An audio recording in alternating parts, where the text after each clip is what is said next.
So, ladies and gentlemen, we have a guest of honor here, Michael Redmond, 9P from Japan. Hey, hello. I'm Michael. He's going to coach Free of Me. Hey, it's me. And myself, Wallerdog. And this video will be up on Michael Redmond's channel. Enjoy the show. If you have questions, you can go ahead and put them in the chat. If you want to kibitz, do that in the game itself, so that way the players can't see it. If you want to talk to anybody, put it in the Twitch chat. I can always relay questions to Michael or Free of Me as we do that. And well, let's get the show started. I'm playing black. Free of Me is playing white. We're fairly evenly matched here, and well, I guess black should get the game on the road. Hey. All right, sounds good. Good. I was hoping you would change things up. Otherwise, I was going to say, let me play white, because then it would be totally different.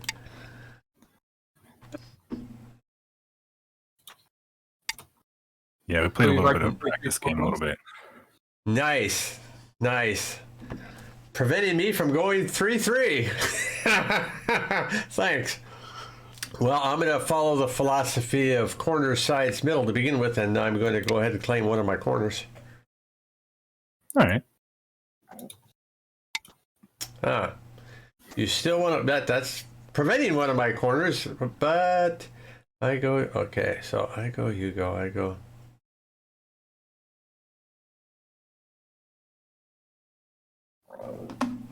I'm going to play safe. Okay. AI's always play that move, by the way. E17? E17, yes. Oh, wow. Oh, Like it's become the favorite Joseki because they don't pincer anymore. Looks like Free of Me wants to start a small avalanche, but being I'm not a professional, I sure don't know it. Don't worry, I don't know it either. I wasn't expecting a push there. I'll give you that. Oh man, you're making it.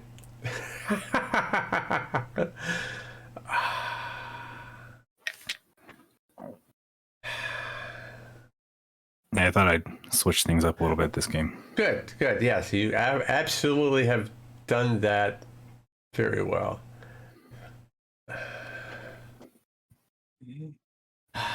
So I've got options here, of course. I mean, the simplest way to respond for me would just be to connect at C17.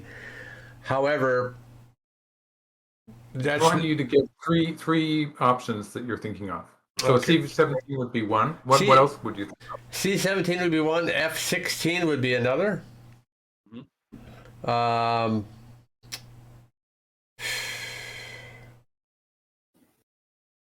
Passive would be F17, so I don't know that I would have. Well, yeah.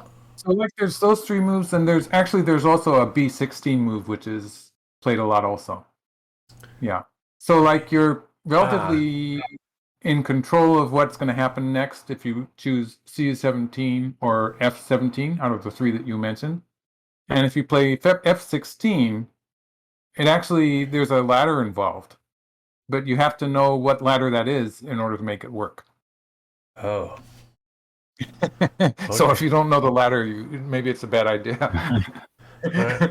Well, then I'm going to keep it simple. Right. Yeah. Yeah, I'll talk about the ladder after the game, maybe. Yeah, if we have time. All right. PH1234K, welcome back. Maybe totally wrong, but I think D14 is kind of the way you do it. At least that's the shape it seems like a lot of the variations do, right? I'll just play that. Mm-hmm.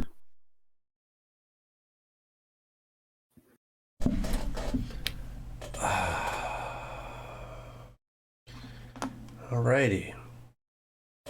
Well, okay, I'm going to go back to Classy's approach, and that is corners, sides, middle. Since my corner in the upper left is fine, my corner in the upper right is fine, you still have 2, 3, 4-point stones that can be approached. I think that's where I'm going to head.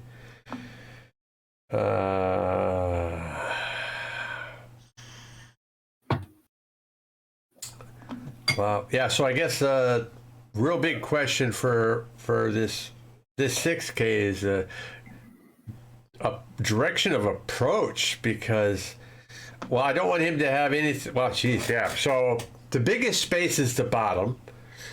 The space on the right, of course, is from my black stones in that corner, but there's not really. And then the other one is between white's small wall up above and the bottom one. So I'm going to go with.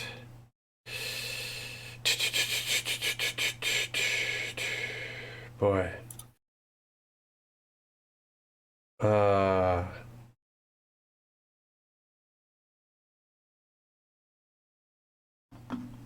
I'm gonna go with.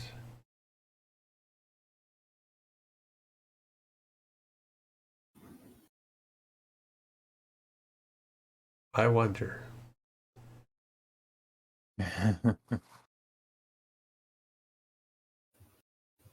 I'm also thinking about the practice game we had to see how I can use what happened there to my advantage here. So I'm going to go with the stone that's closest to my reinforcements in the upper right.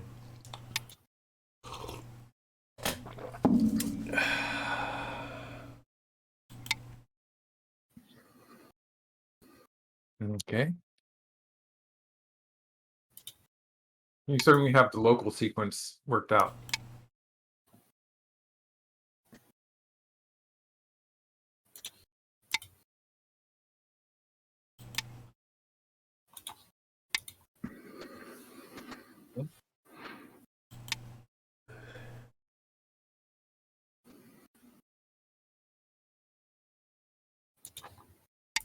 I think I can feel pretty happy extending here. Yeah, I was a little concerned. I figured you could have also ignored that and pincered my 4-stone wall, which would make it a wall without a purpose.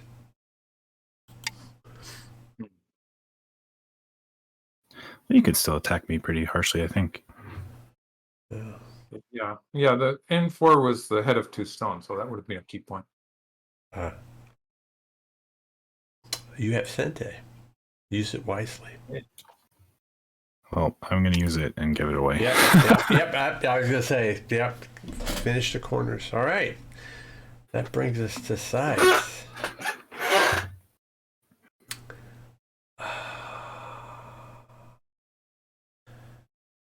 Well, being the territorial animal that I am.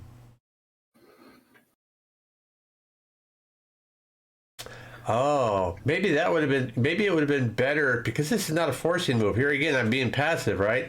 Maybe I would have been better going F16 first, cause him maybe to extend, which would by nature extend my stones out and get that 3rd line territory, and then do an extension.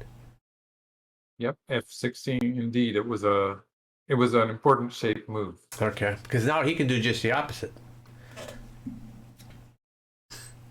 As long as he's not listening. Wait, what are you guys talking about? Right. No, I mean, it's all fair. I mean, the biggest thing is to learn. Yeah. Okay, here's a move. I don't know. Wow. Okay. That is. That used to be the way we erased that moyo. Wow, this is going to be an interesting game. So it's not horrible. I've seen it before. I don't know if it's any good or not, but Well, we'll find out. So. All right. So black has a choice of playing on the top side or the right side, or playing away. So you, the one that you tend to forget is that you actually have a choice of playing away. Yeah, I was going to say, I wasn't even thinking of that. I was thinking of how can we surround a stone, not capture, but surround a stone to build what I've got. So I'm thinking either way, it wouldn't be any closer than a knight's move from the stone, unless, of course, I did a cap. I don't see the cap being a good thing. I'm thinking, like, make sure he doesn't have a base. I could play O17. I could play N16, which I actually think is nice. Of course, I could play Q13, but I think that's too passive and allows him to try and separate my black stone at K16. I don't want that to happen. I'm gonna go with this. Put pressure and make my K16 stone stronger.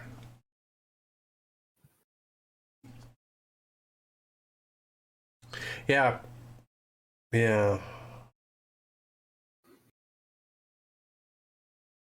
Yeah, I have no idea how to follow up here. Run! Run! Yeah, so white has to choose between moving towards the top side or to the right side, or just escaping towards the center.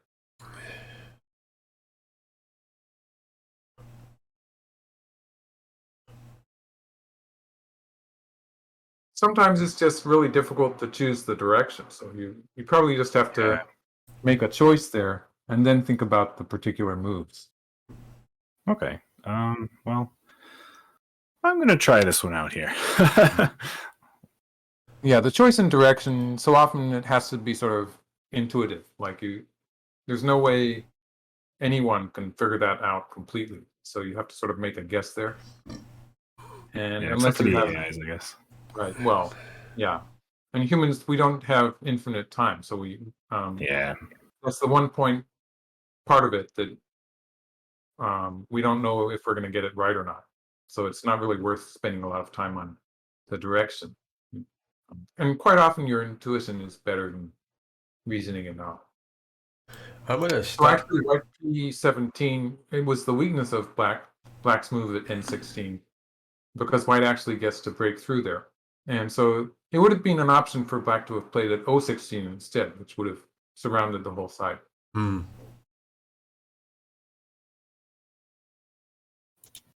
But it's not like it's a losing move or anything. It's not that serious. Yeah. I don't know if I'm making myself too heavy here, but I don't think I can leave that open, right? Right? Okay. So now, black is attacking, and black has to choose what side to attack from. So if you attack from the center, you're surrounding white, or if you attack from the right, you're building the side while you attack white. Yeah, I'm looking at Q13. Yep. Building the side. Hovering there. Oh. It's okay. Well, it's good. I mean, I forgot that you guys can see that. We're just reading your mind. Yeah, no. Okay, so this seems kind of natural, but I don't know if that's... Yeah, so it sort of worked for black because that black stone at N16, it isn't a point that is putting some pressure on white. Okay, white's trying to make some space here.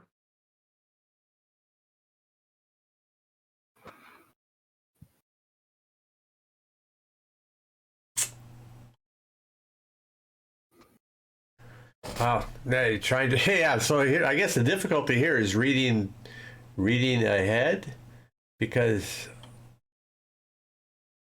I don't mind if he makes territory, but if he does, I want to make sure that my profit's larger than his. So one of the things I was thinking is I could surround on the outside to build this framework, and then maybe I could attack over in this area or something, or play that move that I didn't play that I said I should play. That actually would work if I went this way, I think. We'll see. Let's see here. So so I'm not sure, Michael, are you actually looking at the Twitch stream as well? Yes. Okay. Both. Okay, so make sure, ladies and gentlemen, if you want to address Michael Redmond, then make sure you do the @ with his name, so that way when he's looking at the Twitch stream, it's highlighted, and it makes it easier for him to see if you've got a question for him directly. I go here, he goes there, I go here, he goes there, I go here, I go here.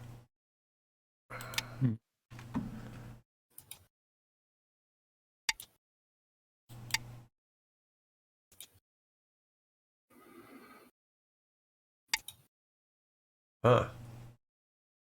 Not sure if this is a good trade or not, but Well, actually, I don't know that it's a bad trade on your part. gets me out. Well, you're still not alive. Mm-hmm. So strange shape, though. That's for sure. Yes. So it's interesting. I didn't really have much to say about that. So I'd say like black taking away white's base there by capturing the stone on the side. It made sense. Okay. All right. So I think at this point, I'm thinking either jump out or maybe I can probably scramble for life. It's not like a massive hurry. Okay. So And one like- of the things here that I would be thinking about, you have to decide what you're giving to black. Like when you're invading your opponent's area, if you're sort of greedy and you want to invade everything, then you can get into a lot of trouble. But if you have parts of that area that you're going to give to your opponent, then it's a lot easier to find the right move. So, like for instance, how do you feel about the right side at this point? I'm not too worried about that. I think if he makes points there, I can make points on my end. Right. We can trade that. So, like, But- if you're feeling okay with the idea of giving the right side to black, Yeah. then the quickest way to settle your group is to play forcing moves against it. Okay. Huh. So, okay, so I could like make another a little bit of eye shape of playing like 018 or something like that, and then making an eye like that, or I don't know. Yeah. I think I might play away at the moment. Maybe it's a bad idea. I think my idea is either M6 or F16. M6 or How you doing? F16. Yeah. Yeah, those are both good points. Okay. Yeah, I think maybe M6 is a little bigger. I don't know. Thanks for the follow, Winloose, Defender of Communism. Thanks for the gifted sub to Soul of Departure. Much appreciated. Great. Right. So, White. Okay, so White's played away. Yes, White thinks he's alive. He's alive. And yeah, there's a key point, kind of a shape move that I sort of want you to try to find. Okay. If I go there, he goes there. Well, a square shape inside would be dead. And if I play N15 and he Hanes, I can cut so that even if he captured those two stones, he would still have a dead shape, which means if he wants to live, he's still going to have to run, which still allows me to make a wall on this side where I could then possibly attack his right side or split his right side. The other option, of course, is to do a peep, and maybe that's the safer way. But if I do a peep, then I have to extend that stone one more time, because I don't want him to make a...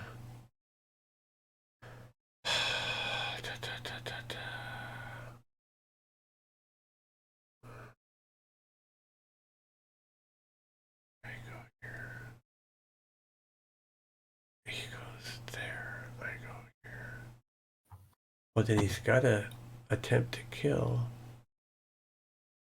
I go here, he goes there, I go here. He goes there, I go here, he goes there, I go there, he goes there.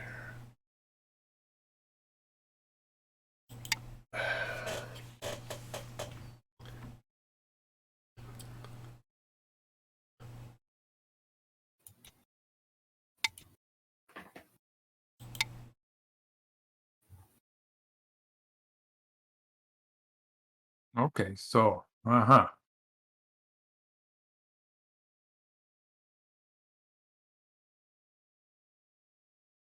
Hmm. It looks like black is trying to sacrifice 2 stones. Yeah.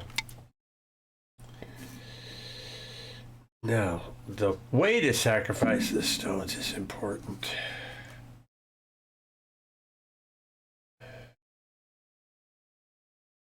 Ah, That's because I don't want him to have a second eye. wow. That looks a bit unreasonable. Okay. Yeah. Yeah, you were doing so well there. I'm free.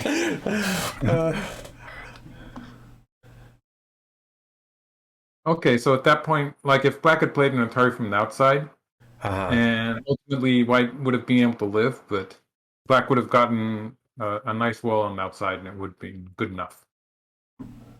So here you're trying to kill it, but you're sort of pushing white outside at the same time, so it makes it really difficult in the execution.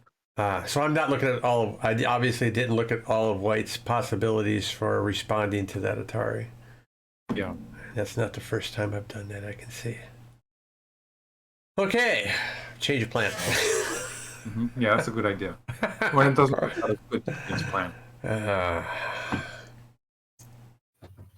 So yeah, just look at around the whole board and look for areas like groups that seem to be weak, groups that seem to be weak, or areas that are wide open. So like when you think you've made a mistake locally, there's kind of a tendency to sort of dwell on that area and want to continue to fix the mistake somehow by adding stones to it, and that's usually a bad idea. So there's it's pretty good if you think you lost some stones locally or messed up or got caught in a misreading something, miscalculation. Actually, quite often the best thing for you to do is to play away and find some other part of the board to start again.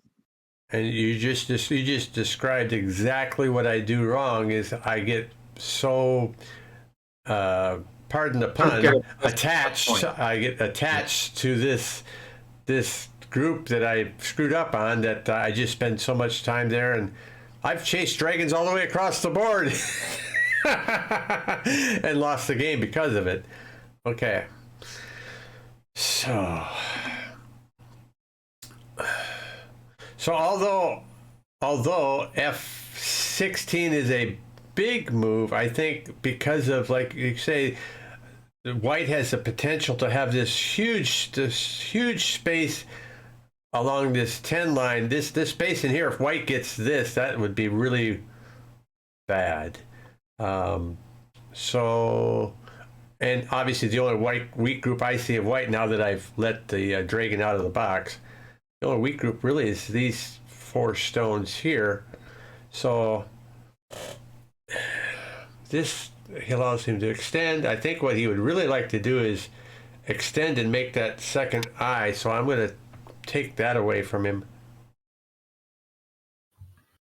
Good. Don't. Oh yeah, that reasoning was actually pretty good. Thanks. Well, I did have a little. The coaching helped to make me have a different perspective on, not have a 6K perspective and A, chase the dragon that is out of the box, and B, just automatically play a move because it was good earlier in the game doesn't make F16 that good now. Thanks, Defender of Communism, gifting sub to Time Ago Show.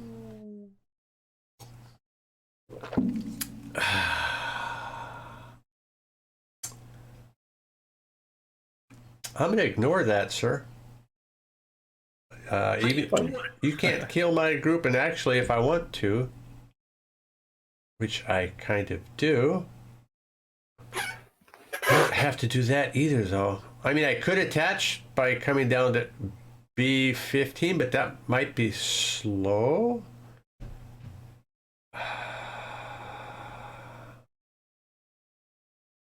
The other alternative would be to, it might be a 2-space jump. Or we could continue to try to surround, because you still don't have 2 eyes.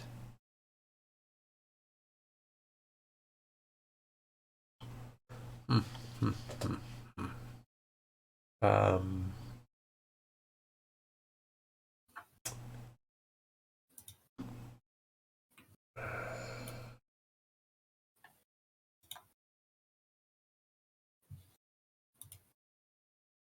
I'm going to go with the surrounding approach.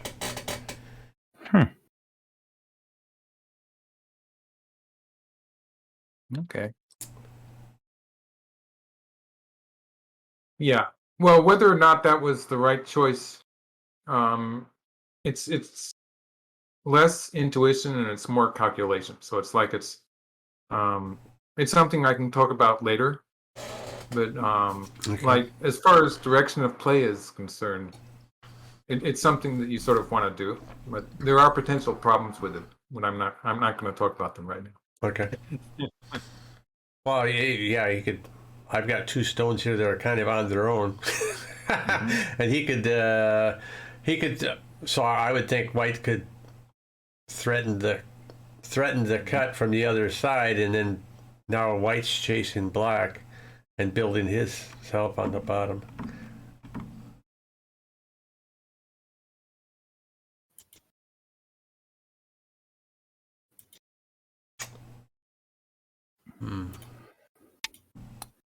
Okay, yeah. So that's probably the move that White should have played to start with. That's the way White can cut Black off.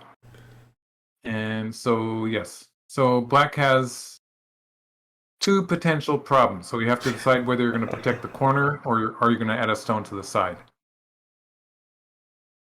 I see.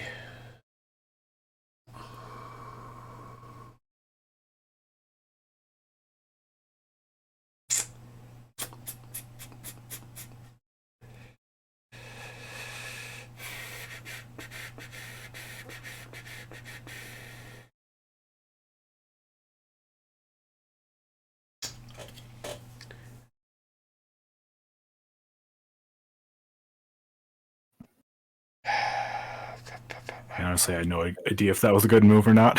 I guess it was all right. I did have to cut those 2 groups apart for sure, I think. Yes, I agree. Yeah.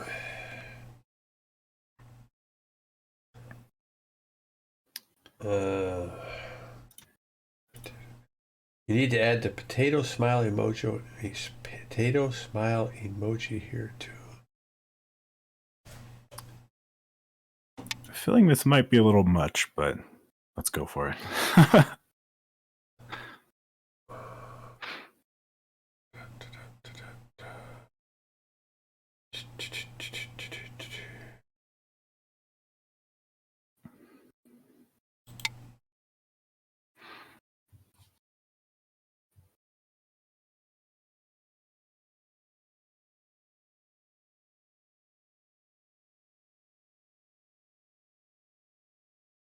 Okay. Yeah, it's getting exciting.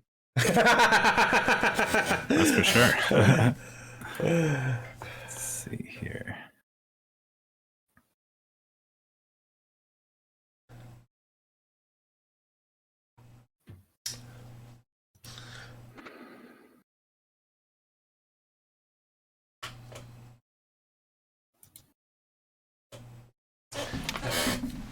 Okay, yeah. So you're going to try to get out. Yeah, and try to split as well. Wow.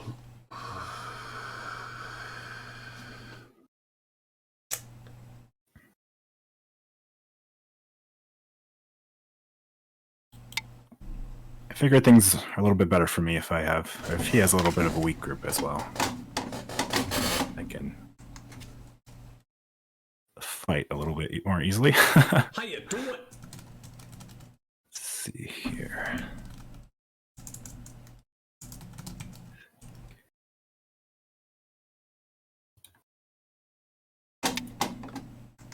Okay.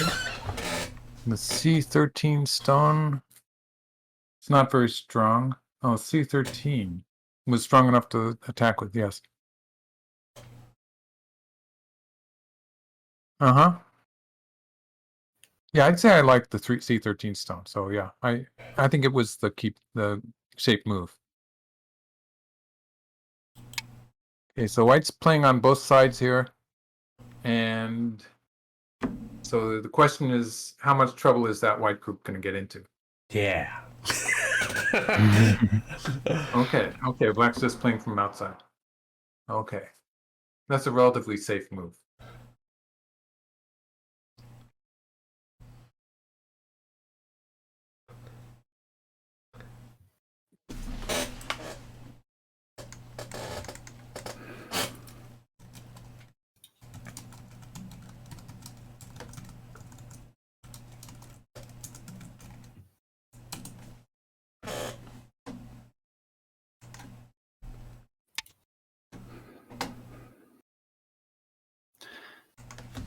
I don't want to be completely hemmed in here.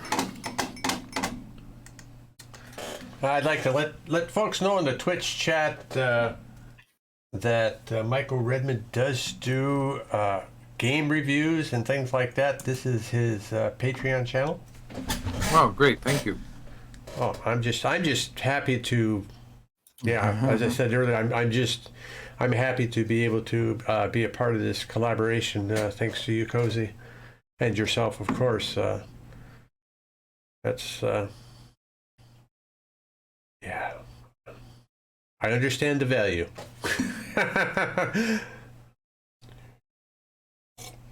Yes.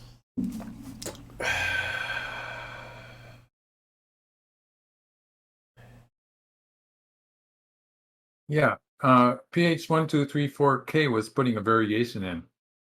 So yeah, the players can't see that one.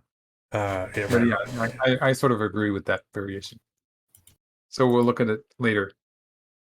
Okay, so yeah, you're sort of looking at that group that white has on the right there. Yeah, I'm and looking. trying to find a way to sort of combine those two weaknesses to make an attack, right? Yeah, So yeah, that's the right idea. or at least to be able to effectively attack. So I mean, if I were to try and do this now, because his stones are like this, well, he can take advantage of that, and this would become worthless. But if I think that if I play this first, Yeah. Oh, so you're just going to be surrounding him from the center. yes. Mm-hmm. Let's see. Because I guess he also has to be aware that one of the mistakes I've done with one of my groups is I had captured theoretically I had the ability to have captured a group, but then I got it let it get cut off because I was chasing another group, and then I'm like, oops, now that group's alive, and that game was over. Yeah, I guess I'm sort of coaching both of them. This is M. Dubes is asking, am I coaching both of you or just commenting on the moves? So sort of both of those things. But I'm supposed to be coaching to some extent.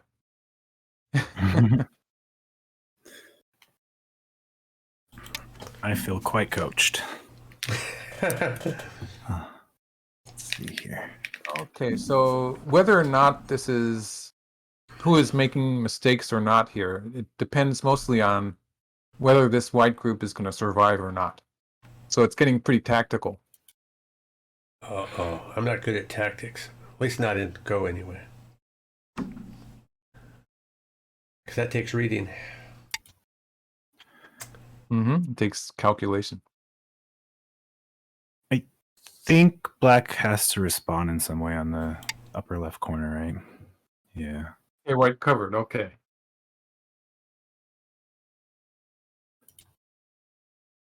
Both of those moves made sense.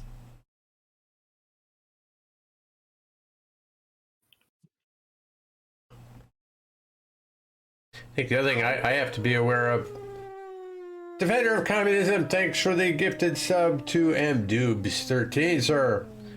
The thing I have to be aware of too is my black group on the lower side left can also be cut off and attacked. Yeah, well, it was sort of cut off before. Oh, I mean, yeah. Right. Not quite so cut off at this point. It has a potential connection there.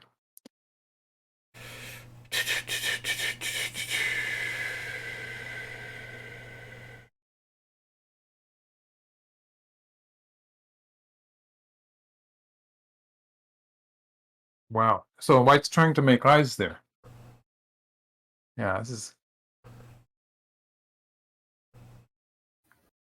I feel like it's not impossible.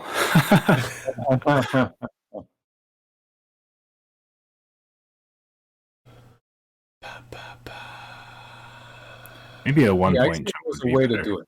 Yeah. Yeah.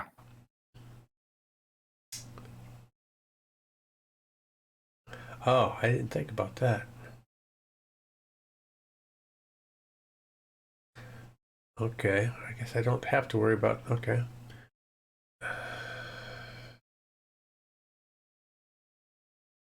So many possibilities.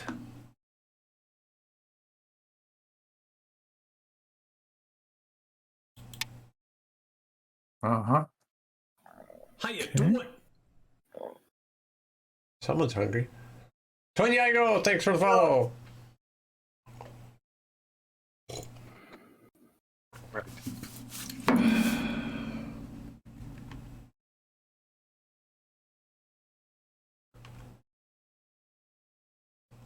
Sucumbrica. Sometimes you may cut a part of an opponent group, need not to kill it as a whole.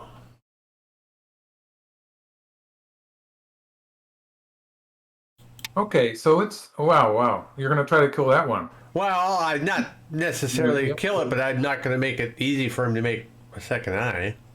Yeah. I mean, if he runs, then he's not gaining any territory as long as I don't get something of mine killed in the process. Oh, but you're saying though, if I would have not played that, then he'd be playing another move in Gote, in which case I could have played a bigger move.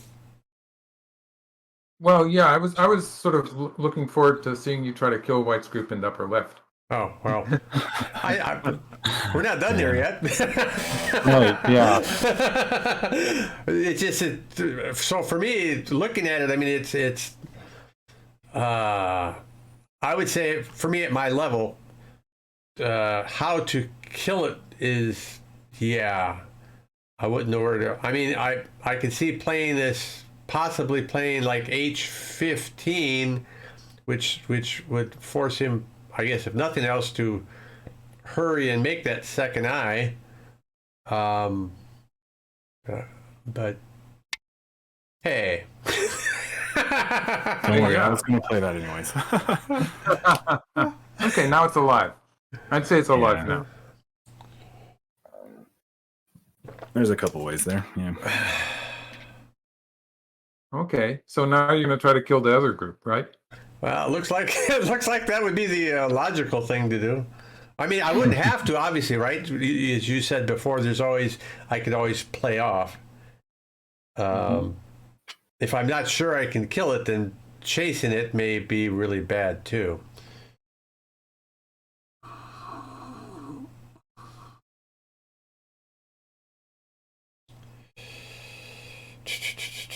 I go there, you go there. Okay. I go there, you go there. I go there, you go there. So if I want to have the ability to... Okay. Yeah, that was to a certain degree correct. M12 did not protect from M13, but it did protect against the attachment at L13. So yeah, so it was partially working. And I wonder, was it better for me, instead of playing O12, to play P13 and just capture that stone? because then I'm just alive. Yeah, that was a move I was sort of wanting you to play for a while. Yeah, I was looking at that for a while, and I'm like, hey, I could just escape. Maybe, I don't know. There's some value in that, isn't there? maybe, not. but Yeah. like Wallerdog was saying, like it depends on whether you have something to accomplish by running out into the center. Yeah. Seems like it's just going to give him a lot of free moves to make some territory on the right. If I run that way. Why don't we assume that Black's going to try to kill that group in the upper right? I'd like to see how you want to go about it.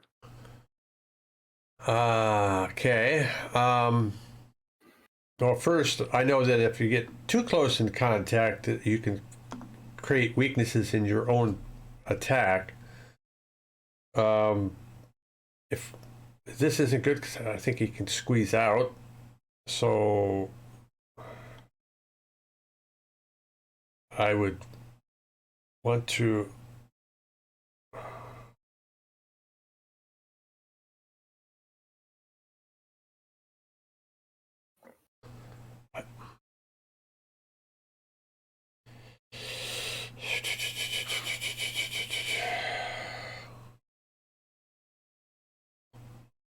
Yeah, just watching you have some good ideas there. Yeah. And I think that what you have to work on, just watching like you're sort of showing your thinking there on the screen. Right. You have to work on what people call reading out three moves, the 3-move calculation thing, where you have to have a move that you expect your opponent to play, and it's supposed to be the best move you can think of, and then you have to have a reply to that. So you have your first move, and then you have move number 3, which is your next move in row. So if you have that sequence of just 3 moves, that's all the reading you know. Okay. And if you can choose a good move for your opponent, then the quality of that reading is going to be very good. So that's what I call a 3-move reading or a 3-move calculation. It's very important. So that's sort of what's missing from your game. It's making you have great ideas, but it's really difficult for you to make use of them because of that. I go here, he goes there. I go here. So a problem that a lot of people have is they think they have to read more deeply than that, and then they just get lost in the readings. That's a problem some people have. First of all, how many eyes do you think White has as it stands? Well, White only has one eye if they fill in at N14. Mm-hmm. I could take that away by placing the stone here. He would actually have no eyes. Right. Yeah. So yeah, the fact that White doesn't have very much in the way of eyes indicates that you don't actually have to go after the eyes. But you do have to try to find a way to surround. Right. And not let him escape anymore. Right. I go here.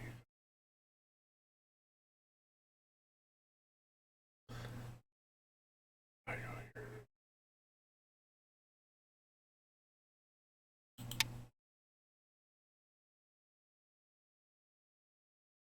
Okay.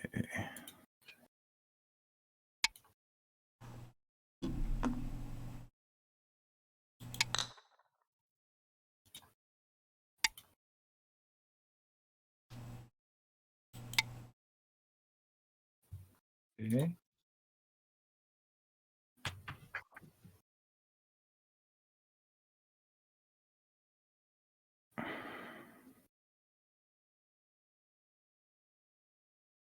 No pressure.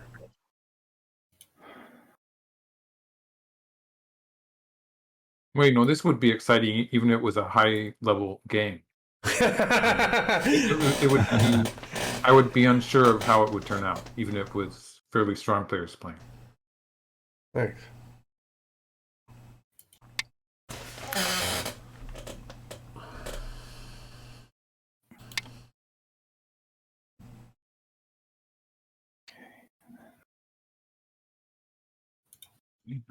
Okay.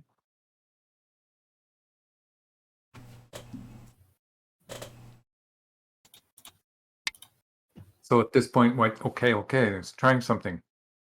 So Yeah, at this trying point, white has two half eyes, you might say. Two eyes not complete yet. I think white is scared.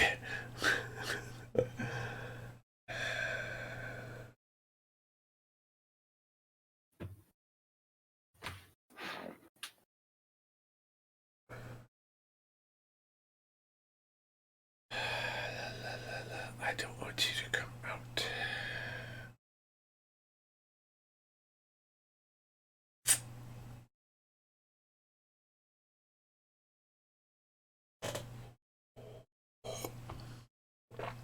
I don't like an empty triangle because of that.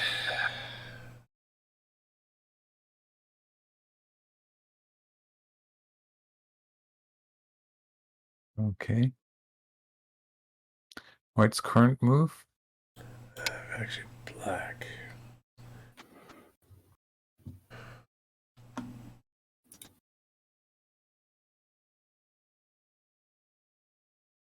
All right. I think white would live if 2 pro players played this game. Yes. In fact, this is a point. Oh, wow. Yeah, that's a good move. That's really good. That's what I was trying to set up. I don't know if it quite works, but it's something. Yeah. I'm kind of squirming. Well, that's the shape move. It's the Tetsuji to play the attachment here. Bad white. Bad white. Mm-hmm. Yeah, I'm a tricksy guy. See, all these games on Fox has really taught me well. Fight.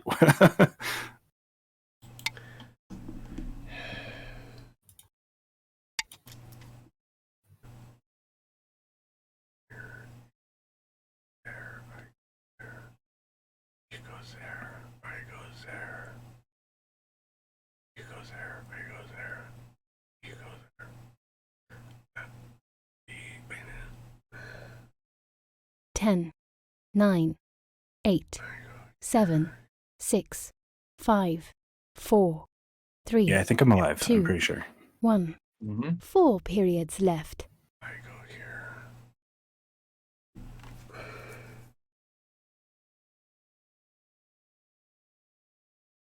I go. He goes there. I'm kind of screwed.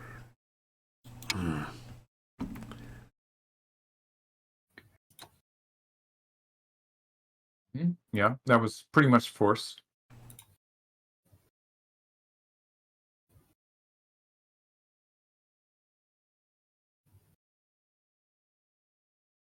To which white responds. Ooh.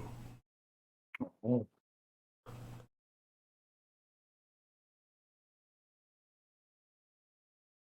This might be the wrong order, maybe. I don't know.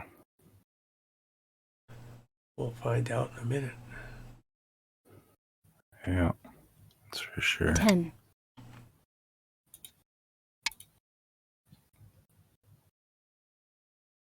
I go here. You go there. I go.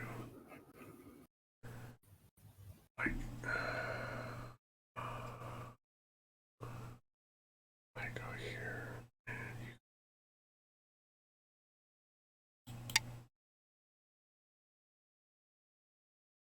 Hmm.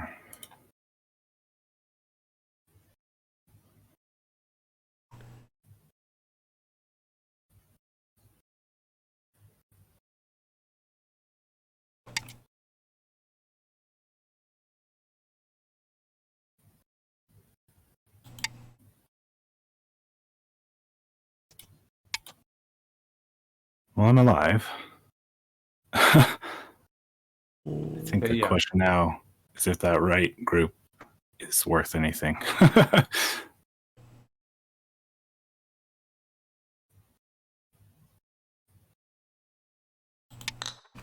What I could get for it if I sacrifice Mhm. it. Yeah, white. So like white had the right idea. Only all that stuff that white played on the right made it easier for black to secure that territory. But it doesn't Okay. have anything following up. Yeah. So white did live. Yeah, I lived. Oh, it's not even game over. It looks like it's still. It depends on what happens.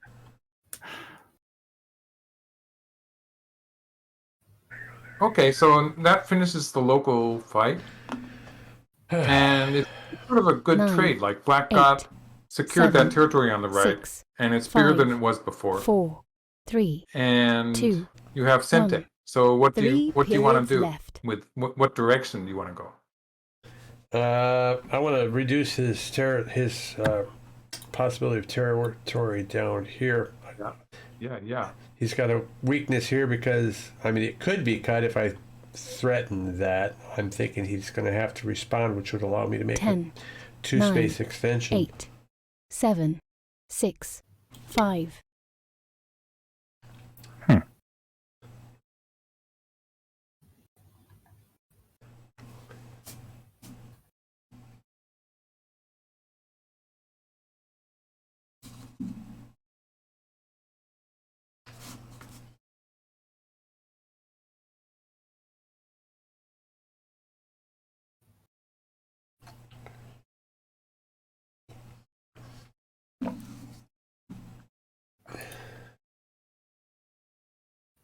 Well, good job there, PH1234K. Keep up the good work.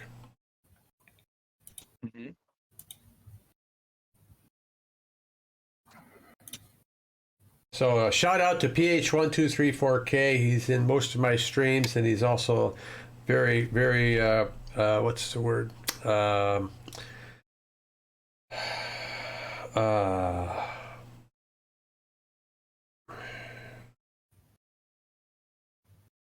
I go here.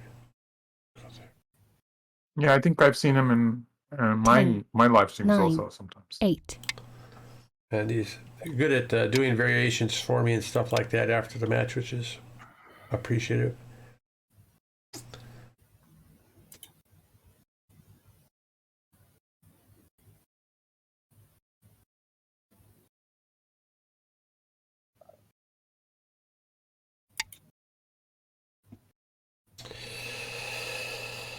Hey, wow.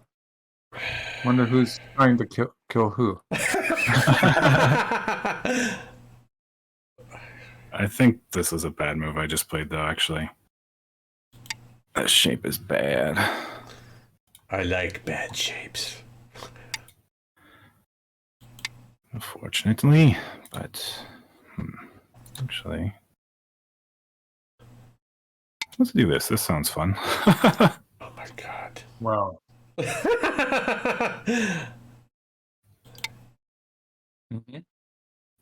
Run! I think I... Yeah.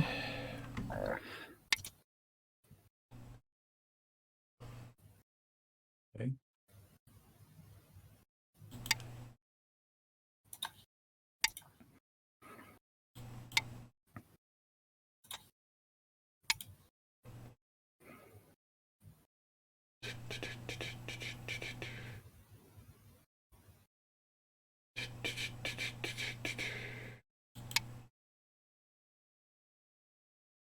Getting dangerous. Yeah. I would say, yeah. I don't know. For who? For both of us, probably.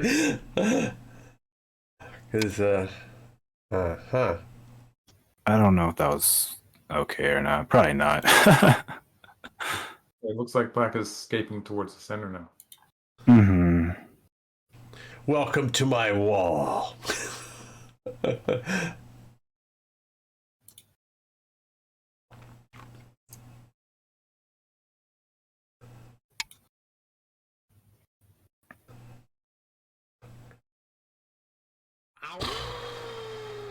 Should probably be using my own time, but...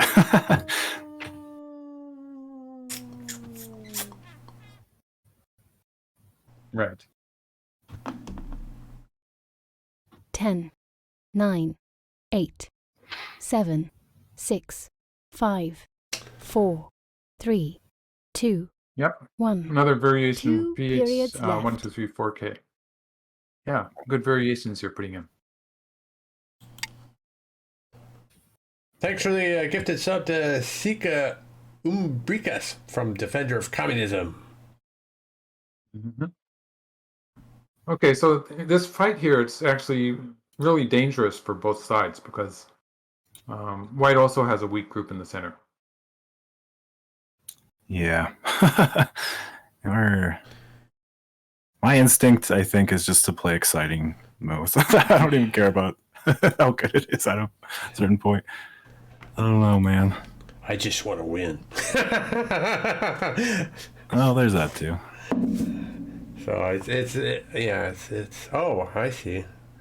Wow. So this is actually interesting what you're forcing me to do here, because you got those two stones on the left hand side too that are could become Wallerdog food. Let's see. Feed the dog. Provided, of course, I can get out with this group I've got on the bottom. The other thing, no, I don't think I can. I mean, I could threaten to, but I don't think I can actually kill your group in the lower right corner, but I think I could definitely make it smaller. But I think more importantly, I need to make sure that I'm alive before I do that. Okay, yeah. 10, 9, Yeah, we've only got like 8, 3 or 4 groups 7, hanging here. 4. Jeez. I have backup plans. Yeah. My plans have backup plans. Okay. This is probably a big mistake. Do it, do it, do it.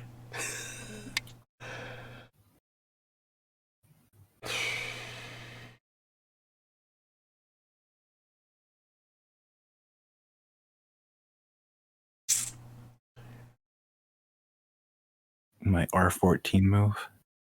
Oh, thank you. R14. That was my best move of the game, maybe. Oh, yeah, that was a good move. Yeah. Yeah.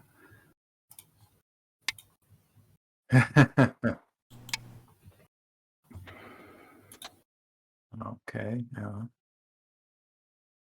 Um, My original plan was to stop the game after the opening and spend time talking about that. But it's just been so exciting that I couldn't find a good point to stop the game. that's for sure, yeah. I'm glad that we have not what's the word I'm looking for? Oh yeah, there's all sorts of things going on now, aren't there? The move that 8, 1, 2, 3, 4 was talking about was white's attachment on the right side, R14. 10, 9, So yeah, you do want to break through 7, 6, 5, 4, 3, 2, 1. there. It looks like someone's in overtime. I have been, yes. Have been for a while. All right, so this was my whole plan, was to trade those stones in the middle there Uh-huh. for the ones on the left. Trade? Yeah, the ones on the left. Trade? Yeah. I see Oh, no right. trade. That's true, huh? I see no trade. Never mind. I mean, not that. That was All my right. Undo plans. That was my backup plan. I forgot. Yeah, you can connect there, huh? Oh well. Well, let's see here. In that case.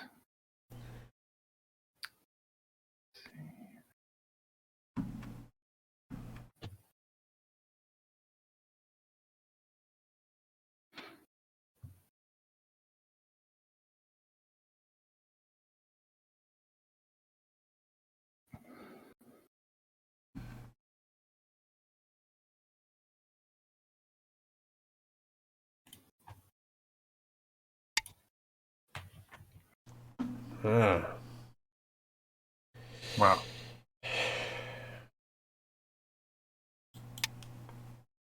Mm-hmm.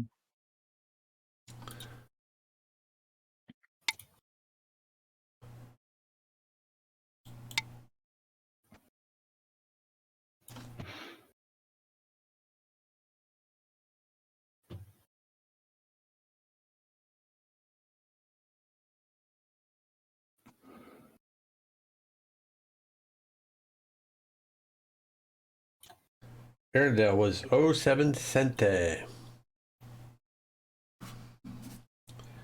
No, it wasn't. Oh, man. Yeah, Arundel, yes. No, it wasn't supposed to be. Oh.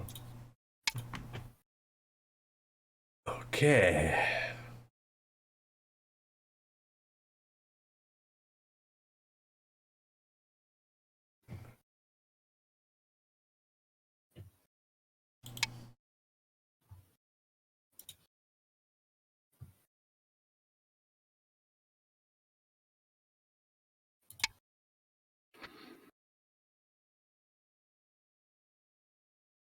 I think I just connect, right?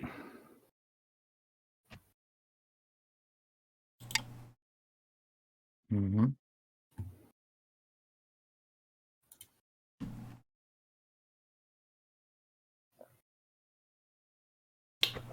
I have to tell you, this is a pretty exciting game for me, too.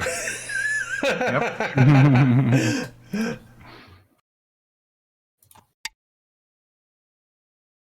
Mm-hmm.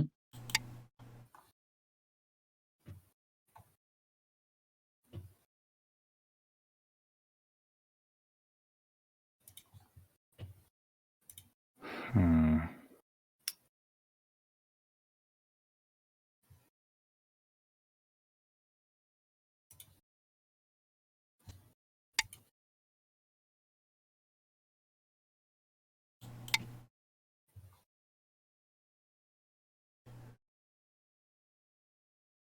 I also see one other weakness I should take care of here pretty quick.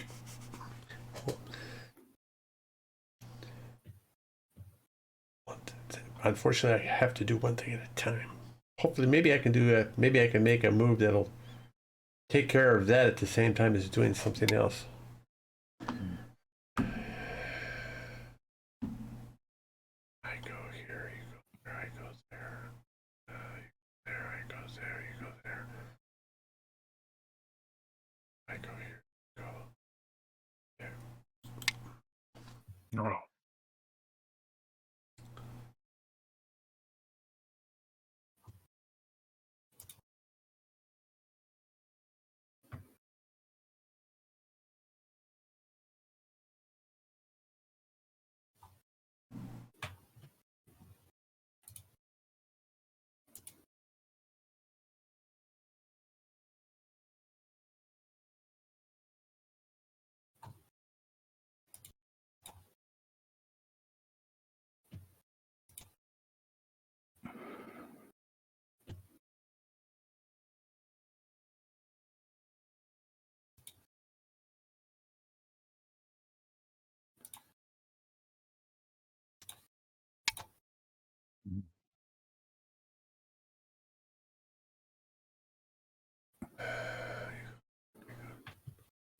Okay, white has all these one space jumps everywhere.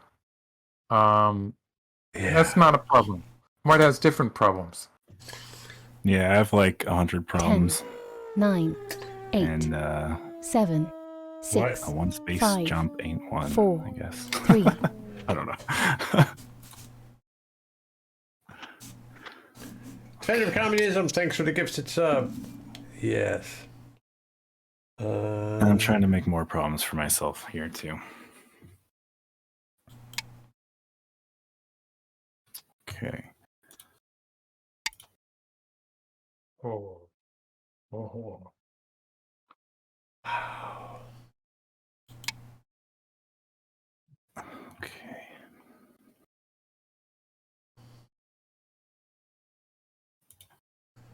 Holy complications, Batman.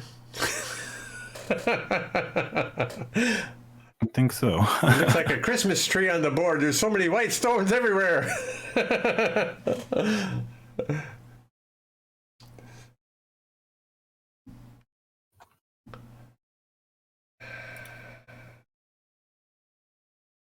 I just need to do one more thing.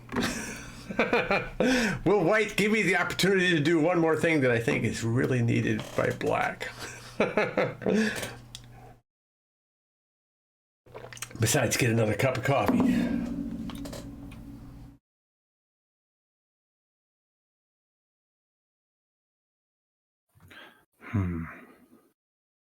Really just trying to figure out how to live on the left side best.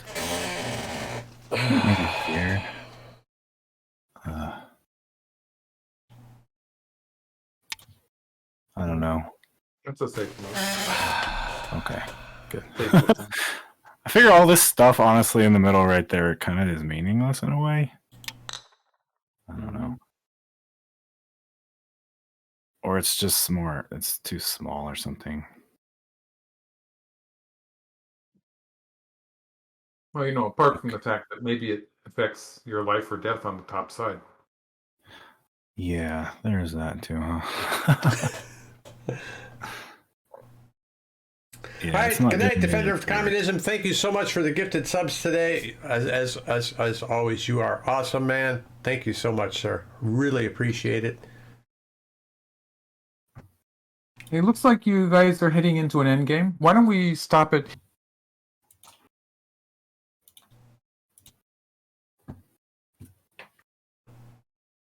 Okay, yeah. So I did want to talk about the Avalanche Joseki here. And you might recall I told you that there was a ladder involved. Yes. And so someone who's familiar with the Avalanche Joseki will just look at this stone in the lower right corner and will just know that the ladder favors black. But you have to know what ladder it is. So like if you don't know what the ladder is, or if you don't know the variation, then you won't be able to take advantage of that. So I'll just show you. So when you play the small Nadara like this, and white's strongest move is to cut and extend here, and black plays here. And this is where it branches out.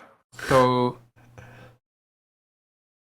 if white extends here, then this is going to depend on a ladder. And the ladder is black crawls once, and if white is forced to play on this side, black gets to protect the cutting point on the right. And then black is going to use a Tetsuji in the corner. Did I show that one? Oh, you don't even see it. Yeah, good. So can you tell me where black plays in the corner to capture the two white stones? B18? Yeah. B18, correct. So like this is the Tetsuji to capture the two stones. It's the key point in the corner. So like if you allow white to get that point, then it gets a bit more tricky. So like there's this that black cannot afford to connect. So like if black connects here, then it would still be a call. So that's that 2-2 point. The B18 point there is a really important point in this race to capture. And if black plays here, then if white pushes through, then white's filling his own liberty, and it's just not working for white. So that's one thing that you sort of have to know. And the ladder, of course, in this case is that if white cuts here, it's going to be this ladder. So like this ladder, sorry, this ladder, it doesn't work if white has a stone in the star point. So it's actually gonna hit the star point. Yeah, it's a computer. Yeah, I can do it. I wouldn't want to be doing this on an actual board, but it's less painful when it's a program. So you can see how this is like not hitting the 3-4 point. Sorry. But it would have hit the star point at this point. So that's where the ladder is different. So that's the ladder you have to know. And it would have been okay for black to do this, provided you know this ladder variation.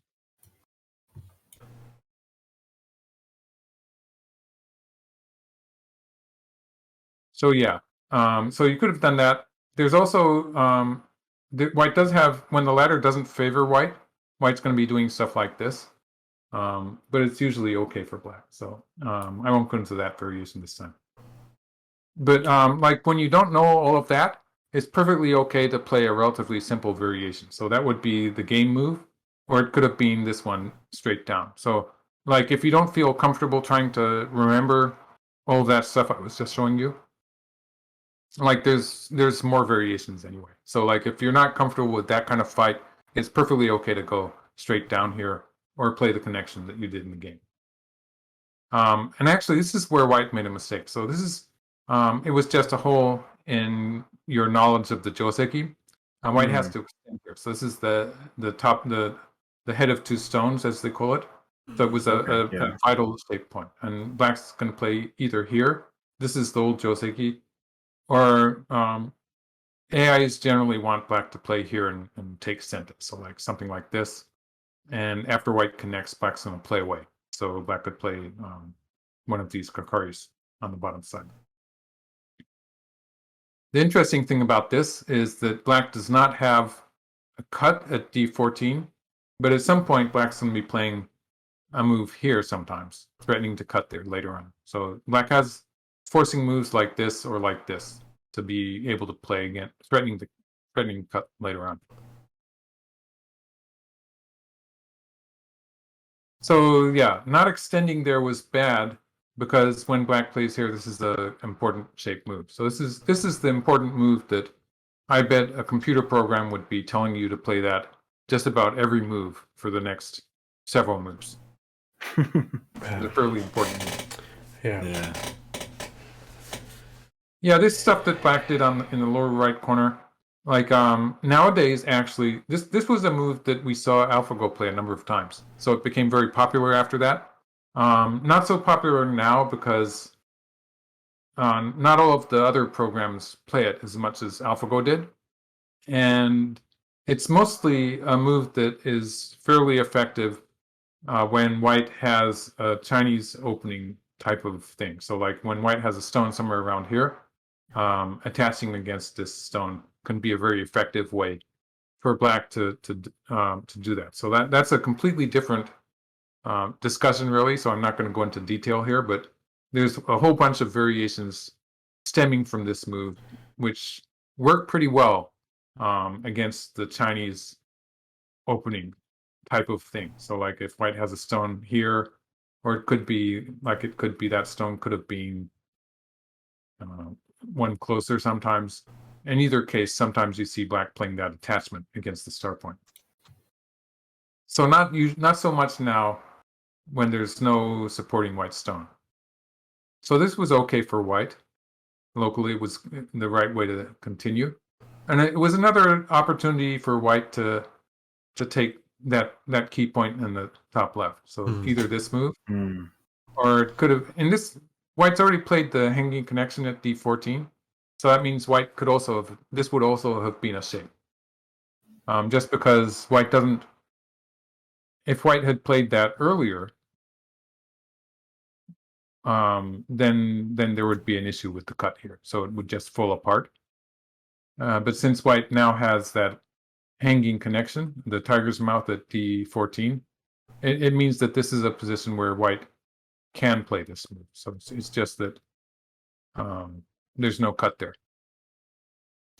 So either here or extending would be fine. And black's probably obliged to jump here. Let's see. Yeah, sorry. So white extends, black's probably obliged to jump here. And then white could play here. Okay. Otherwise, if white covers at f13, f17, that is, it would be very painful. Like you would need to, it would be a very small corner. Yeah. Okay, yeah. So this is actually the move that we played in the past. Like it's been around for hundreds of years. I don't see AIs play this move, so it's sort of out of fad, but it's a move that was considered valid for hundreds of years. So I'm not going to be very negative about that move. But yeah. So this is a point where I don't know. Usually I would expect black to play here, after which white is going to attach here and try to make sabaki towards the right side. Or if black plays the other side,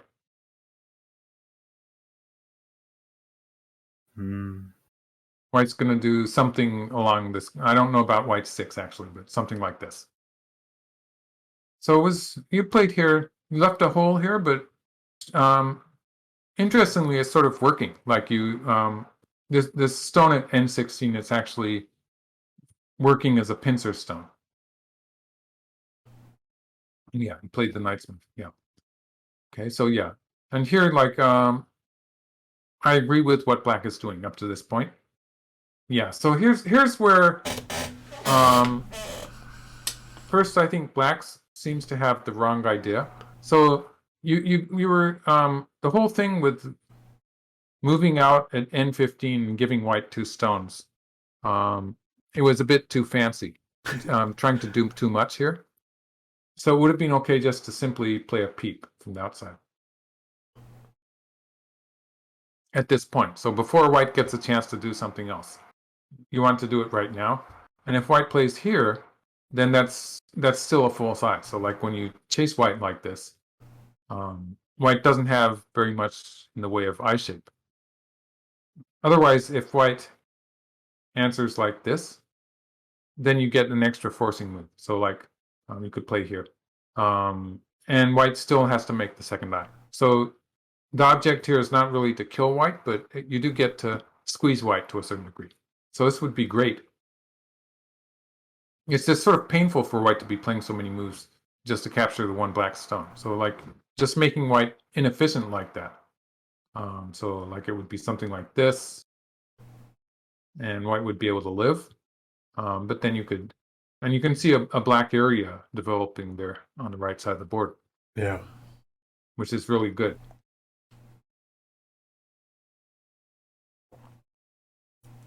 Yeah, so you jumped. And yeah, so here I was talking about how when you're playing with white, the fact that white is coming into black's area and has a local disadvantage means that white has to be very clear about what areas you're going to give to black and what areas you're going to try to live in. And obviously white is sort of committed to living with this group on the top. It means that it's okay to play moves like this and reinforce black, because you probably won't have an opportunity to go into the right side anyway when white has this weak group on the top side. So if white just plays this 1 exchange, it's going to make it very easy for white to live there. So that exchange, that's why one of the reasons I wanted black to play this immediately, because when white plays this exchange, it gives white a lot of space there. If black plays a honey against it, it just means that white's going to get an extra forcing move, because now black needs another move there. So it just gives white, white's getting some space anyway. So this was a move that I would have liked to see white playing. It would have made a big difference to how happy white is locally. When the game white played away, locally, just looking at the overall board position, this knight's move at m6 is a very important point. So it's a point that that should be sort of bugging you throughout the game. It's a point that is worth looking at. The problem is that when black plays here, white's going to be squeezed pretty badly.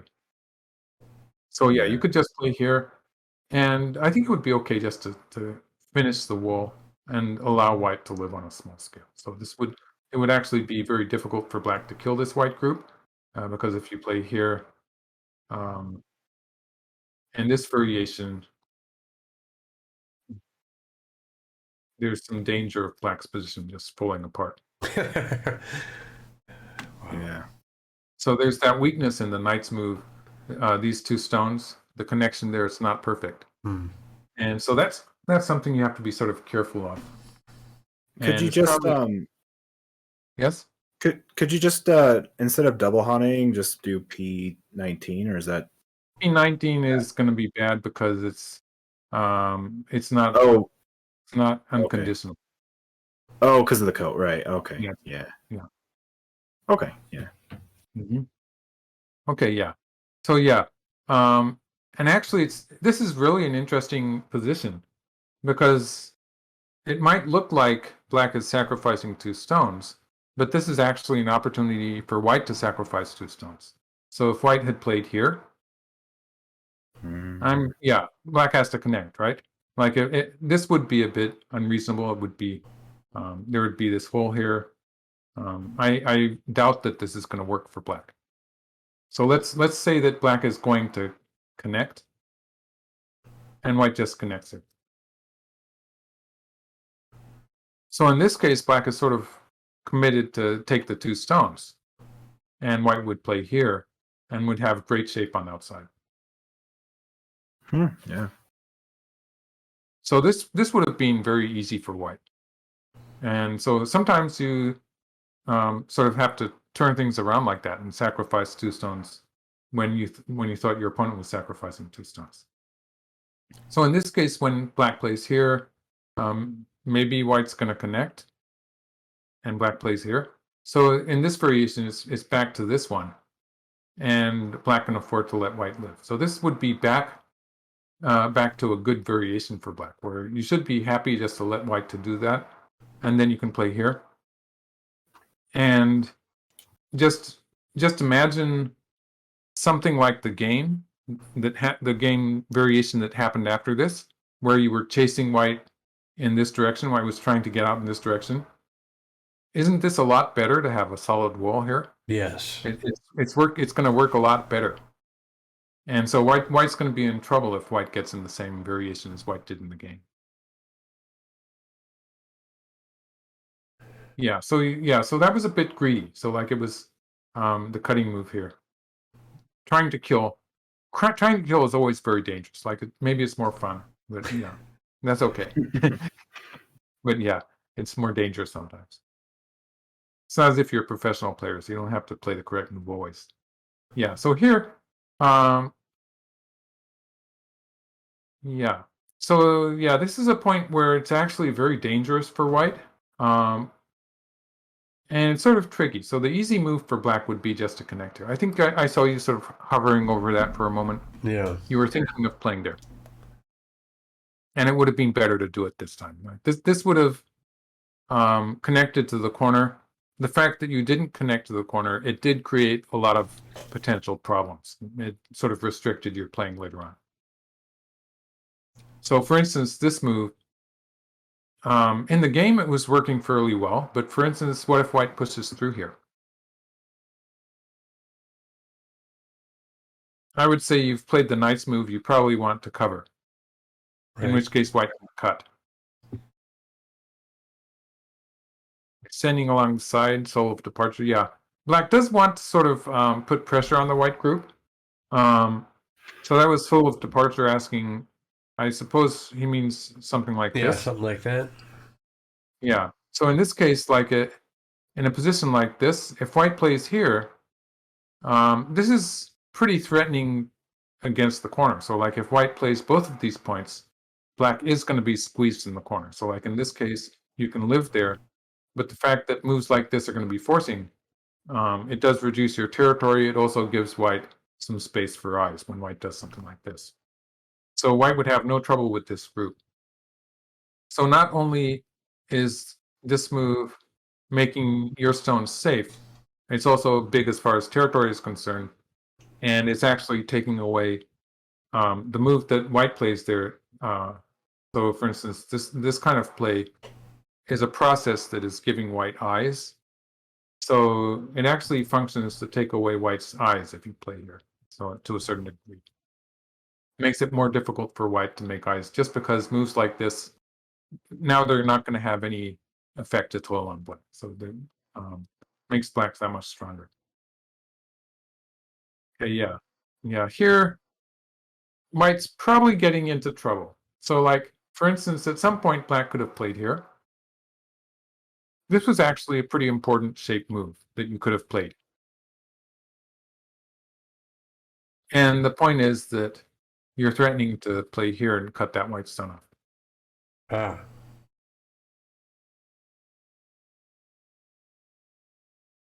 But if white plays at 2 to stop that, white still needs to add a stone in the center to make that connected. And so the end result is that you've solved the problem of these stones by connecting up to the right. So that's a good thing to accomplish, actually, because it also reinforces these stones.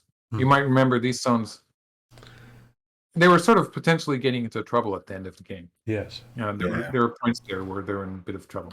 And then you captured a stone in the center, so it disappeared. But yeah. Okay. Yeah. Right. Yeah. Playing, well, yeah, so you still have the option of playing here at some point. Or in the center, it's probably easier to cover like this. You know. Okay, yeah. So white is taking fairly important points, but I just don't know what white would do if black played something like this. It looks so dangerous. And the problem with this is that there's a black move here that would cut white off in the center. And for instance, if black plays here at some point, or something like this, there's no way white's going to have an eye on that in that area also. So like, yeah, this one is probably better.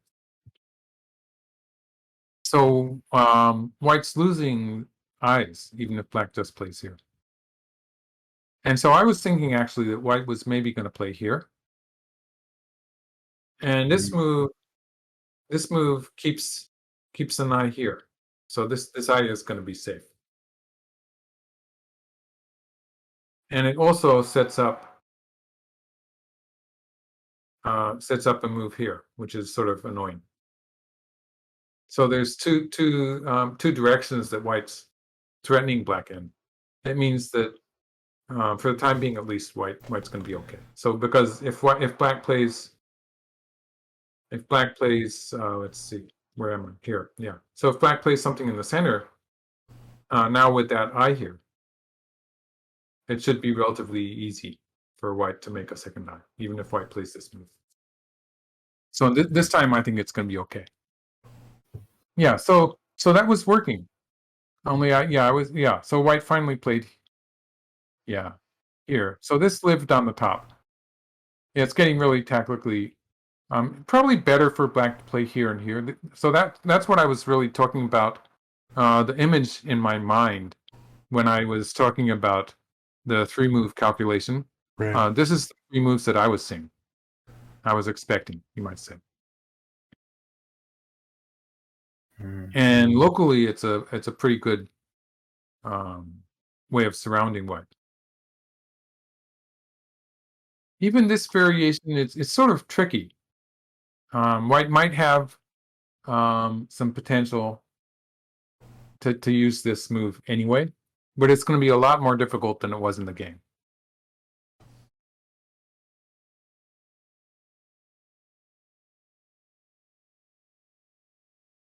Okay, yeah. So this was pretty well executed, and it's all about this move. So yeah, so white played this move, and so it was perfect.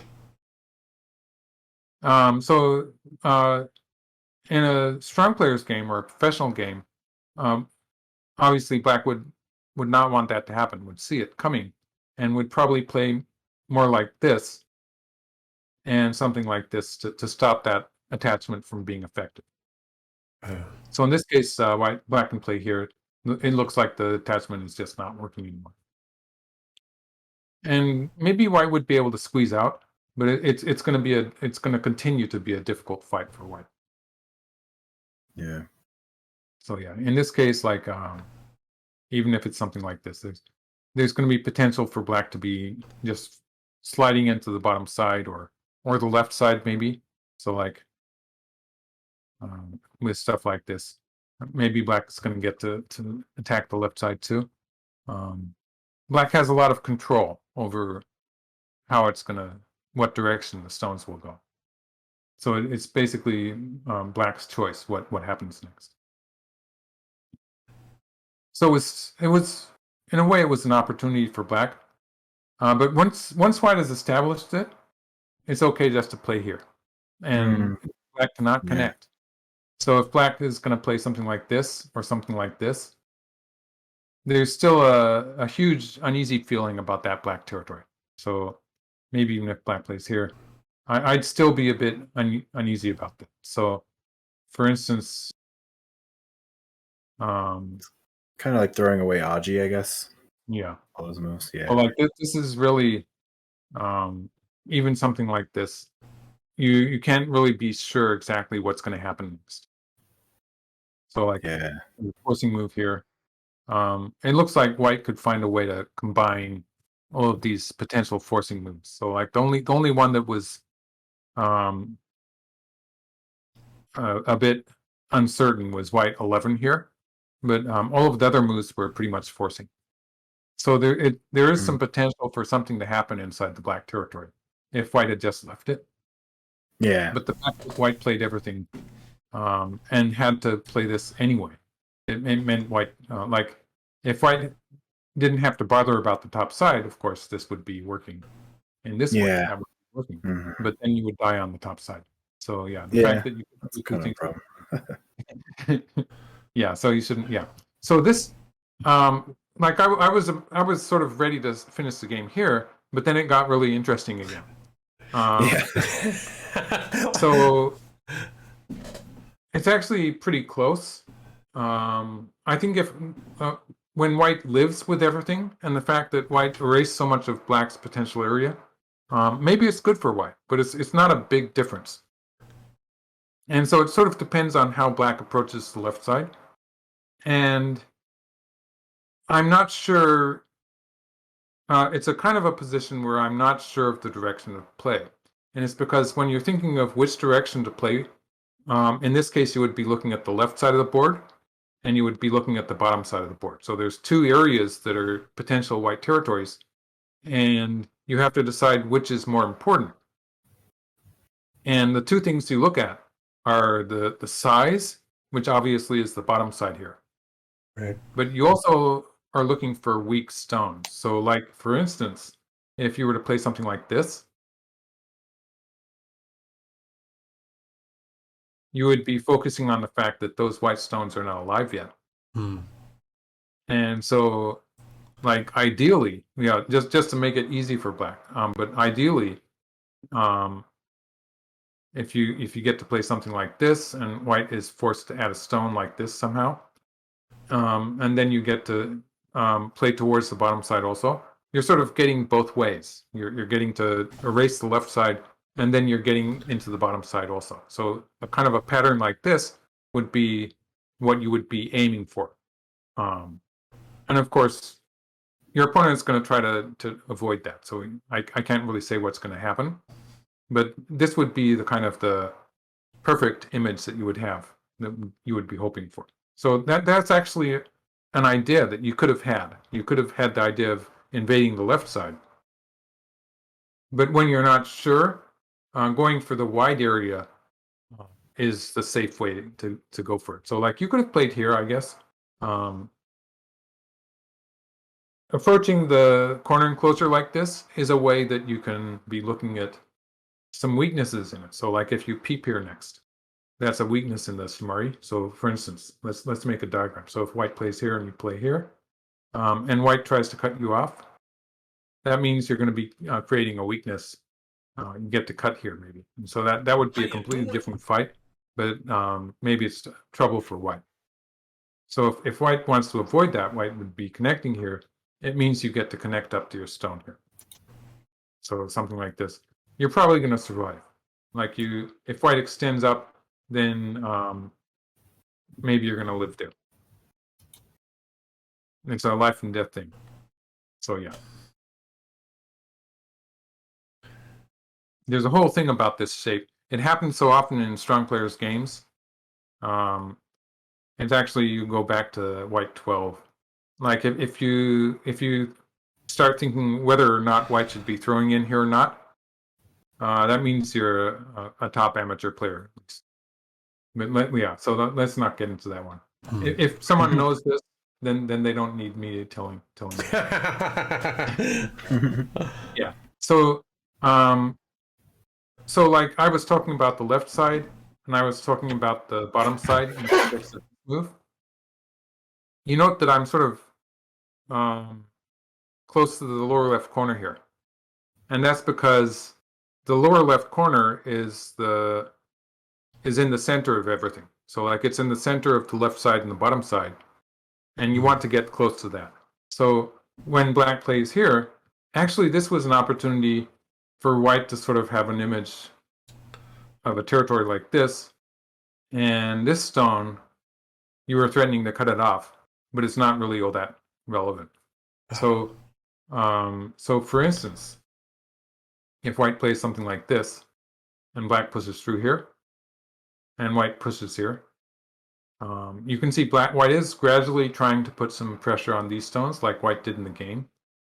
There's the fact that they have the potential connection underneath, but nonetheless, like just sort of putting some gradual pressure there. And it doesn't matter if black captures this stone, because white's getting more area on the left. So like it's not a big enough area for it to matter. So this just giving up this area would have been a winning strategy for white. And ideally, white's going to get a kind of a square area here. So the more space white gets in this general area, the better. And that's why I was sort of looking at moves that were close to the lower left corner here. So sort of getting a grasp on the focus, what the kind of a pinpoint area that should be the focus of your intention, and then you have to choose which side you want to approach it from. Okay. So that was what I was talking about with these two moves. So invading an area like this, there's a lot of things you have to think about. So that's what makes it so challenging. But your idea that you would threaten to cut this stone off and it was going to be sente, and the idea that white doesn't even try to save that stone, it was an important stone when white played it. So it's sort of counterintuitive that it's a throwaway stone at this point. So that's something where you have to be flexible with, and if you can be flexible like that, it makes the game a lot more fun, I think.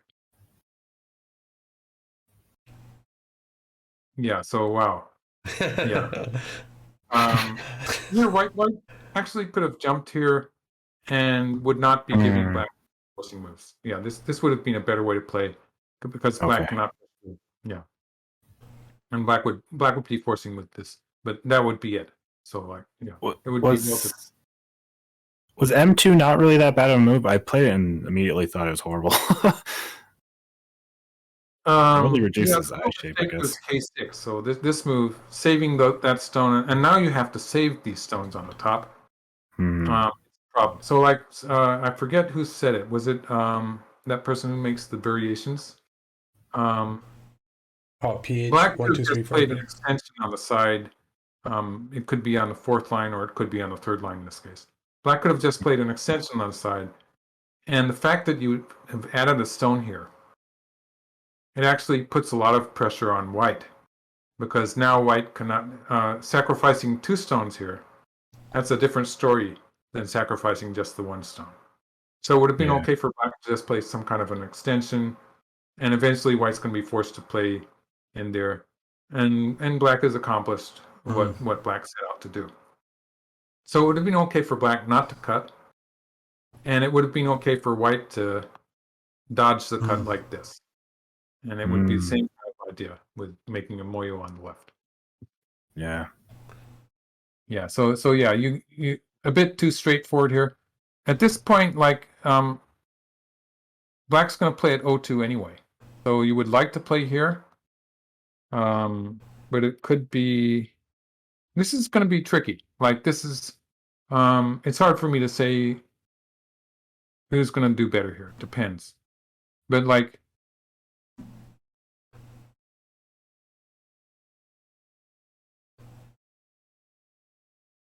I don't think black's going to die, which means that probably it's going to be a success for black, because white has to deal with it. The squeeze here was sort of ugly for white. So yeah, a lot of calculation involved, obviously. So yeah, so wanting to avoid that weakness at O2, it is a kind of a natural thing. It's because you filled the liberties here. So if white had not filled the liberty there, it wouldn't have been a problem. So that was what this move was. Okay, yeah, this was what. Yeah, probably an overplay by white, but yeah, it was exciting. Yeah. So black could have played the cut here, and it would have created a problem for white. So maybe you want to play. Actually, maybe you want to play this one first, and then cut here, because if you get to do this, it looks like it's alive. Mhm. So if white plays here, then at the very least you would probably do it like this, and white's going to be falling apart in the center. Yeah. So that was an opportunity for black. When you curled around, this is actually looking dangerous. But then white actually did not really need that move. So I think white could have been okay just. I thought that was my big mistake in that part of the game. Yeah. Yeah, this would have potentially finished the game. Could have been a crash for black. Yeah. Yeah. So here, if white had extended here, white's position in the center, it's sort of borderline, but it looks like it might be holding together. It would be a lot more challenging for black to cut this up than it was in the game. And you do eventually have a potential attack against this group. So like, in order to attack this group, white does have to break through here, and also at some point has to take this point. So since it takes two moves, black does have an escape route there. Yeah. But also there's the fact that if white plays this point, that black group on the top is not alive either. So there's some potential here for white to be pushing black around. Yeah. Mm-hmm. Yeah, so extending here for the time being, it would be putting more pressure on this black group on the bottom side. Yeah, so at this point, it's starting to look good for black. Maybe a bit better to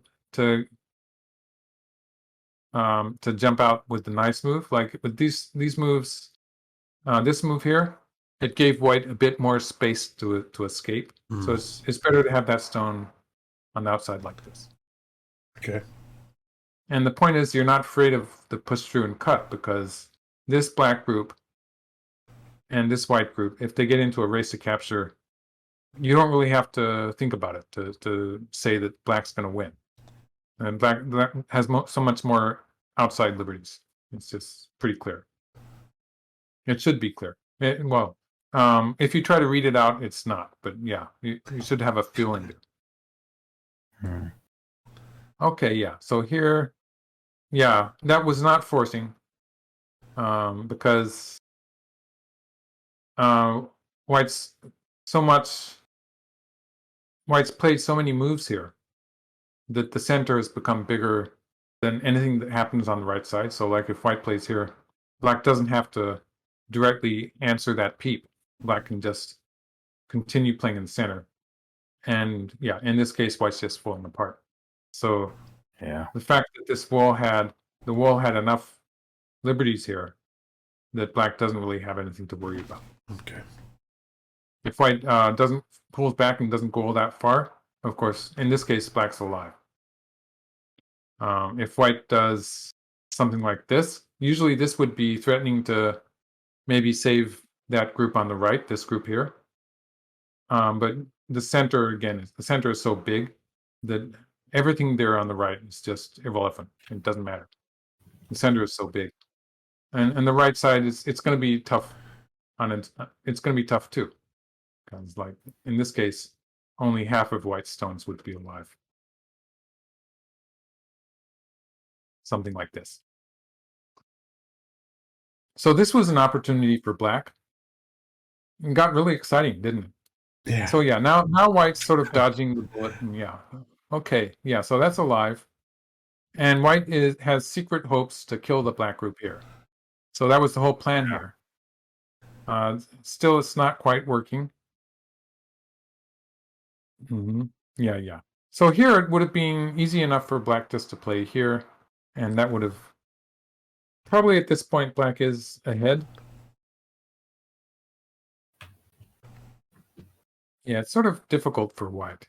So white really needs to connect at some point. And I sort of doubt that white will be able to kill the black group, because white wants to play here, and black will cut here. And it's sort of tricky. I think actually white... there's a problem with the wedge here, actually. So it is sort of tricky for white. But it would have been close. It would have been exciting. In the game like this, so white's alive on the left side, so white probably needs to add a stone to this group. So something like this anyway.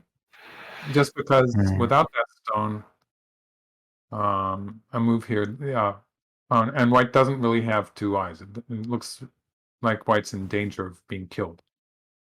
So white's going to need to add a stone there. And let's see. So here, if black plays here, white can play here, and white has an eye here, and a potentialized here or here. So 3 is what we call a vital point or key point for eyes. And so if black plays there, well, in this case, white would usually play something like this. There is a kind of a problem with the fact that black can save the stones with 4, so it's not quite working. But actually, yeah, white can play here, and this is also a key point. So I think white's okay here. So this would give white enough room, I think.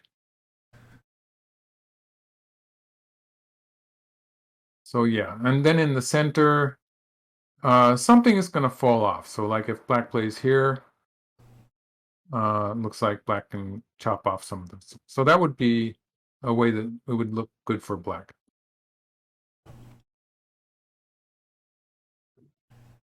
So yeah, white got a bit too greedy. Sort of got cut up into small groups here in the end. So yeah, that was the mistake. Too complicated. I think, yeah, just going back to this original position where white had this weak group, like the idea of just not trying to get too much in this position where white is relatively in trouble. So for instance, even now playing here to start with would be a way to get rid of a lot of the potential problems white had. And stopping white from doing that would have been a good attacking idea for black. So that was one of the, as far as attacking is concerned, or making, I'm sorry, that was just, I dropped a stone there.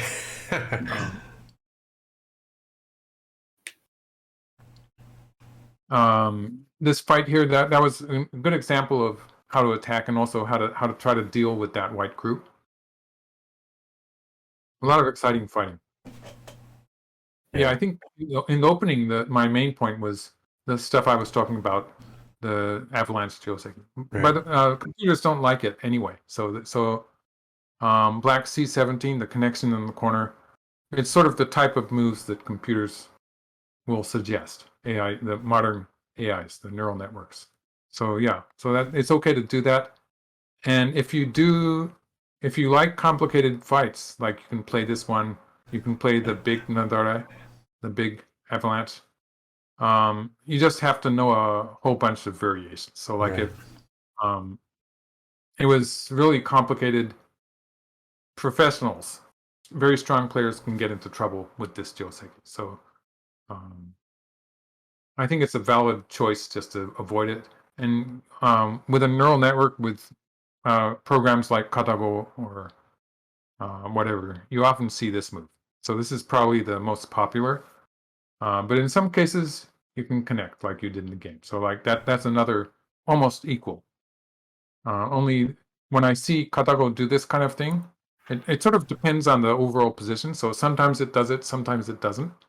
And it doesn't explain in English, so it doesn't have any language at all. Right. So you have to sort of guess why. And it's a very subtle difference. So like if you're comfortable with the connection is okay. But when I do see this happening in a computer playout, it doesn't play the old Joseki here anymore, but it generally plays something like this and takes Sente for black. So taking Sente after the settled situation is kind of, it's a thing for computers that is, it was important for human players too, but computers take it one step further, I think. Programs like Katago. So like taking Sente here and being able to play some big point. So it's going to be one of these. It could be the high cooker. Yeah. This is something I could research on a computer. Only the computer is going to say to jump here probably. I can't really tell you why, but I feel convinced that the computer is probably going to tell you to jump. Yeah. Okay, I guess I'm sort of winding up here. Okay. Yeah. Let's see. Did I miss any questions on Twitch?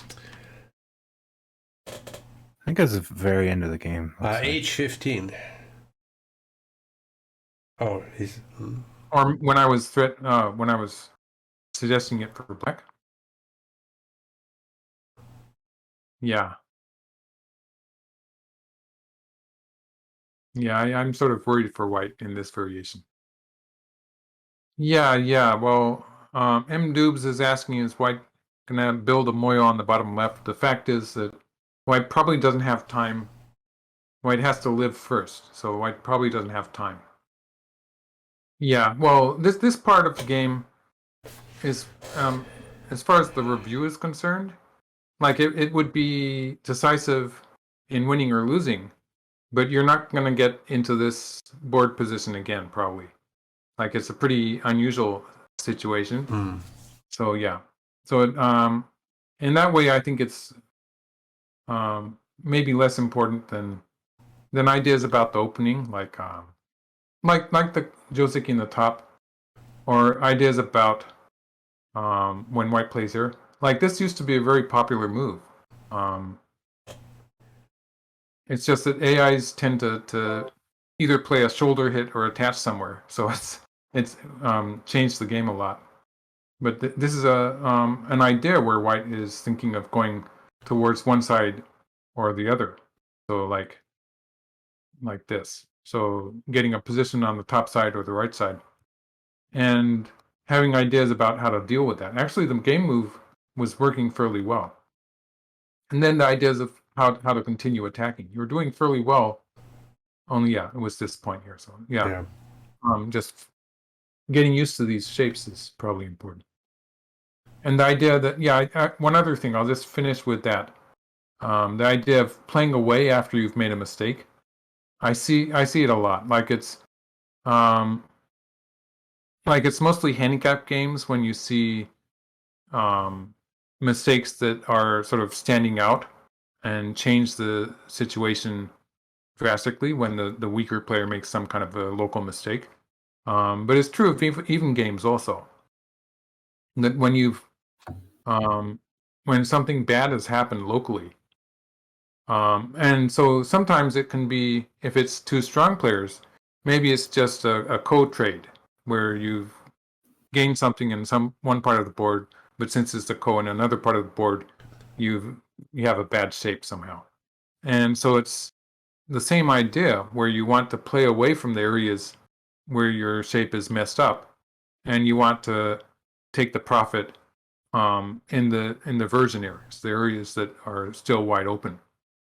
And so the idea in a position like this, where black has actually played a bad exchange of 0-14 for white and 13, is a more extreme example. But the same idea applies to it, that when the local position is not working very well, there's a tendency for people to sort of cling to it too much. Yes. But if you can go to some other part of the board, then it gives you a lot more chances to catch up the mistake. Alrighty then. I guess that pretty much covers it then. A reminder that let's see here. A reminder that Michael Redmond does have a Patreon for people that want to have game reviews and stuff like that. Soul of Departure, thank you so much for putting this together. I really appreciate it, and I also really appreciate the opportunity to stream it. Everybody that's watching on Twitch, thank you all for coming in. Thank you for your participation. And hopefully we can do this again in the near future. We'll see. Great. Thank you. Yeah, thanks.